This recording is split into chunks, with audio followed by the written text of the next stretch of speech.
Majhen, varčen, okreten, preprost in poceni avto danes na avtomobilskem, sploh pa evropskem avtomobilskem trgu, niti ni več tako zelo pogost pojav. No, eden takih ostaja tale Mitsubishi. Space Star.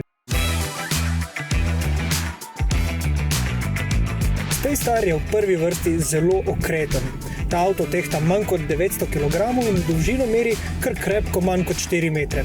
No in to se pri vijuganju po ozkih mestnih ulicah izkaže kot zelo dobrodošlo.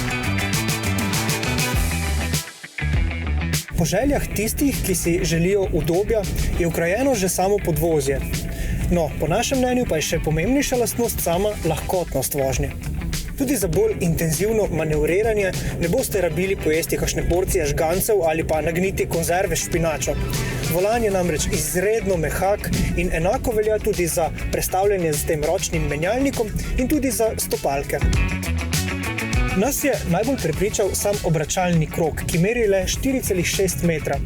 No, to pomeni, da bo v praksi obračanje potekalo zelo preprosto, na ta račun pa marsikdaj odpade tudi kakšno dodatno popravljanje vozila naprej in nazaj.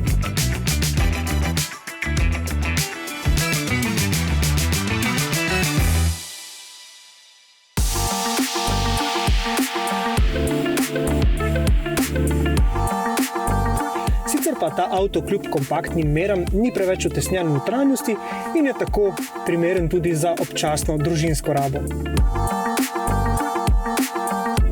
Sedeži v različicah z bolj bogato opremo imajo novo oblazinjenje in so takole zelo prijetni na otip.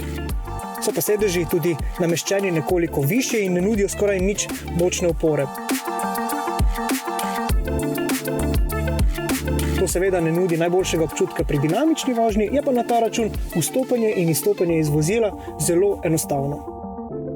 Nov je tudi osrednji zaslon na dotik, ki ima zelo malo funkcij, a eno izjemno pomembno, da ga lahko povežemo s sistemoma Apple CarPlay ali Android Auto.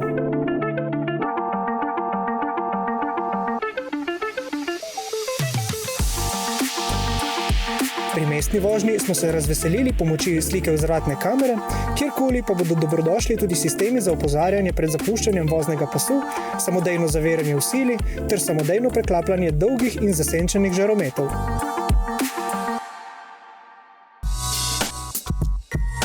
Space Star je zadnjo prenovo dobil nove oblikovne elemente, ki ga peljejo v korak z ostalimi modeli Mitsubishija.